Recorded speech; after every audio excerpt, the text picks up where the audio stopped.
젤렌스키도 그래요. 뭔가 좀 러시아가 이제는 좀 휴전할 생각이 좀 있는 것 같아 라는 반응을 내놓는 거죠. 이게 젤렌스키도 얼마나 지금 인벌브 돼 있는지 모르겠지만 굴러가는 상황에 대해서 조금은 알 거란 말이에요.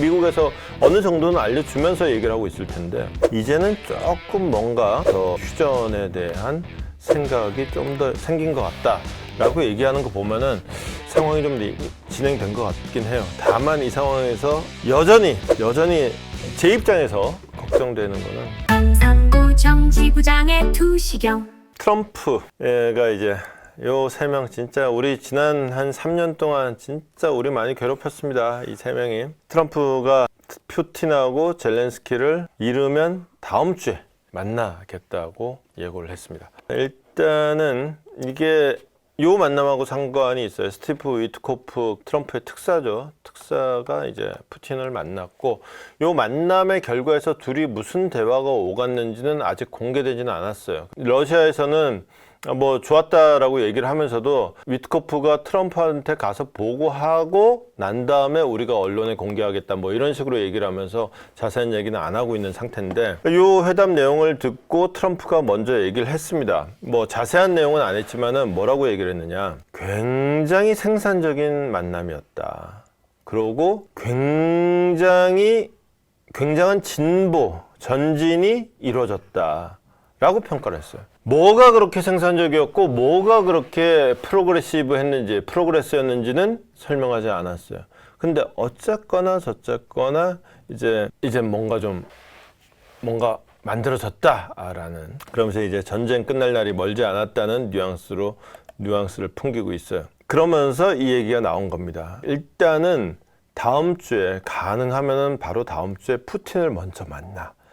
푸틴하고 얘기가 되면은 젤렌스키도 만나. 근데 젤렌스키를 셋이서 만나. 그러니까 일단은 푸틴하고 양자회담을 하고 그 다음에 푸틴하고 얘기가 잘 정리가 되면은, 지금까지는 푸틴하고 먼저 통화를 하고 그 다음에 그 통화 내용을 젤렌스키한테 알려주면서 젤렌스키하고, 즉 트럼프가 하나의 다리 역할을 해서 트럼프와 푸틴의 양자, 트럼프와 젤렌스키의 양자만 존재하고, 이 둘은 직접이 아니고 이 밑에 이제 실무진들을 통한 협상만 있었잖아요. 이것도 물론 잘 안 되고.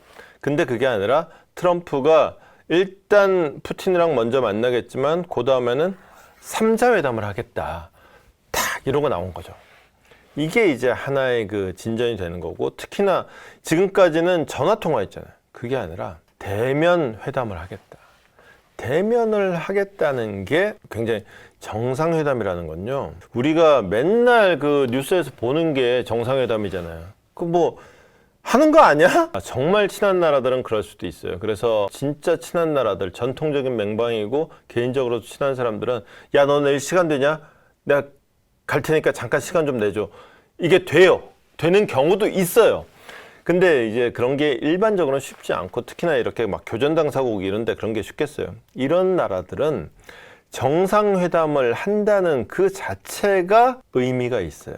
정상회담을 한다는 거는 그 양국 간에 있는 수많은 현안들에 대해서 입장 정리가 됐다는 거예요. 현안이 100가지가 있으면은 90가지 이상, 어쩌면 99가지, 100가지 모두 입장 정리가 됐다는 거예요. 보통 그 정리가 안 된 한 개 정도를 정리하기 위해서 정상회담이 열리는 거예요. 그 한 개도 얼추 다 됐는데 아다르고 어다른 딱 요런 부분만 정상회담에서 딱 정리가 되는 거예요. 예컨대 양국 간의 현안이 100가지가 있는데 50가지밖에 정리를 못했어. 그럼 정상회담을 못하냐? 그러면 이런 방법이 있어요. 정리된 50가지만 얘기하고 정리 안 된 50가지는 우리 입에도 올리지 말자. 이거 입에 올리면 반칙. 서로 간에 이 약속을 하고 만나는 게 정상회담이에요. 자, 지금 트럼프하고 푸틴하고 젤렌스키의 3자 회담이다. 당연히 정리가 안 됐겠지. 정리가 안 된 문제를 근데 안 올리면 만날 의미가 없겠지. 그러면은 뭔가 좀 트럼프가 직접 개입하지 않고서는 마지막에 조율을 이루기 힘든 지점까지 양쪽에 어느 정도 얘기가 돼 있는 게 아니겠느냐라는 추측이 나올 수 있는 거죠. 최소한 만날 만한 분위기는 조성이 돼 있다.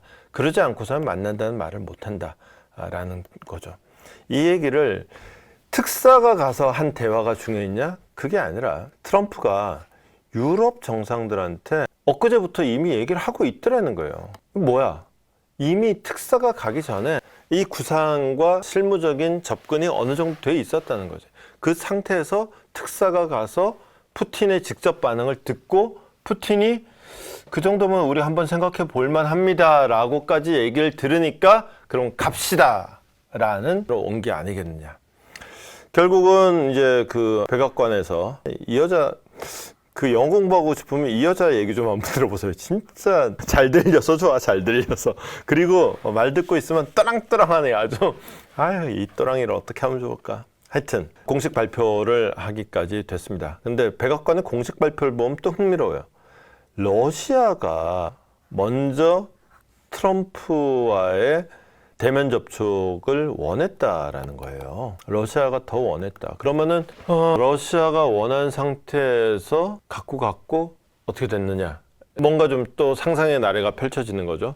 이것도 좀 러시아가 더 원했다. 그러니까 이러면은 러시아가 지금 일단 러시아의 입장을 지금 정리해 보면은 경제난 지금 죽을 맛입니다. 그 다음에 2차적으로 석유 위기. 경제난 속에 러시아의 수입원은 석유밖에 없는데 트럼프가 이 석유에 목줄을 쥐네. 거기다가 정작 전선은 교착돼 있죠. 러시아가 지금 뭐 전선을 뭐 마을을 하나 먹었다 말다 하는데 사실 큰 틀에서 아무런 변화가 없는 전선 교착 상태가 이어지고 있죠.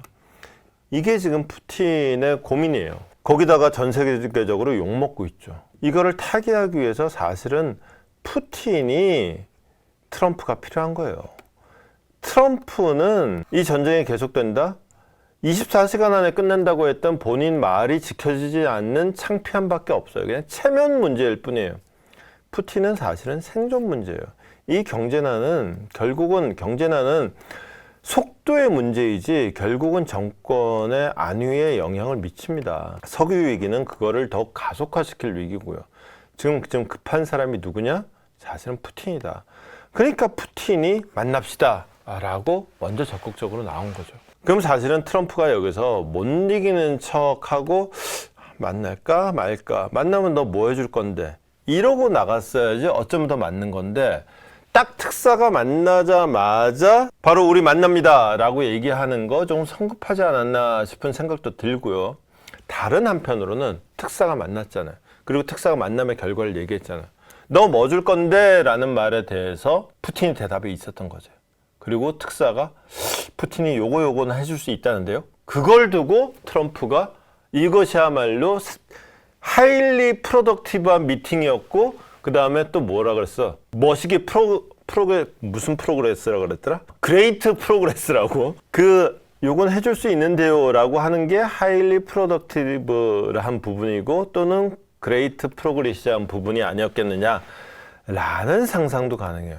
중요한 건 뭐냐, 이게 뭔가 근데 얘기가 있긴 있는 것 같은 게, 러시아도 일단 반응이 좋아요. 러시아도 뭔가 시그널을 줬고 그 다음에 괜찮았다라고 지금 크레물린에서 지금 나온 얘기가 그렇거든요. 푸틴이 뭔가 시그널을 줬다. 그 다음에 그냥 단지 푸틴하고 트럼프만의 문제는 모르겠는데 젤렌스키도 그래요. 뭔가 좀 러시아가 이제는 좀 휴전할 생각이 좀 있는 것 같아 라는 반응을 내놓는 거죠.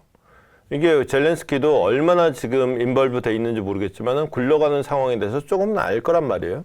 미국에서 어느 정도는 알려주면서 얘기를 하고 있을 텐데, 이제는 조금 뭔가 더 휴전에 대한 생각이 좀 더 생긴 것 같다 라고 얘기하는 거 보면은 상황이 좀 진행된 것 같긴 해요. 다만 이 상황에서 여전히 제 입장에서 걱정되는 거는 이겁니다. 역사에서 외교협상에서 역사뿐만이 아니라 비즈니스 협상도 마찬가지고, 근데 저는 비즈니스 협상은 해본 적이 없어서 협상에서는 조급함이 최고의 적입니다.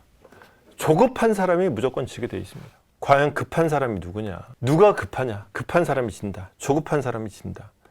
트럼프가 마지막 순간에 이 최고의 적은 조급합니다. 뭔가 좀 성과를 만들어내고 노벨 평화상 받으면 어떡해, 안 받으면 어때요? 그렇게 너무 집착하지 말고 아쉬운 거는 푸틴이다. 이것만 잊어버리지 않으면 된다. 트럼프가 잃을 건 체면뿐이다. 푸틴이 잃을 건 나라 전체와 자기 권력이다. 이거를 딱 놓고 협상에 임하면은 그 결과는 트럼프가 기대하는 대로 또는 기대하는 것 이상이 될 가능성이 오히려 더 높아지지 않겠는가라고 봅니다. 오늘도 밝혀본다 두시경 너머의 진실 복잡한 세상 단 하나의 눈 기자의 시선이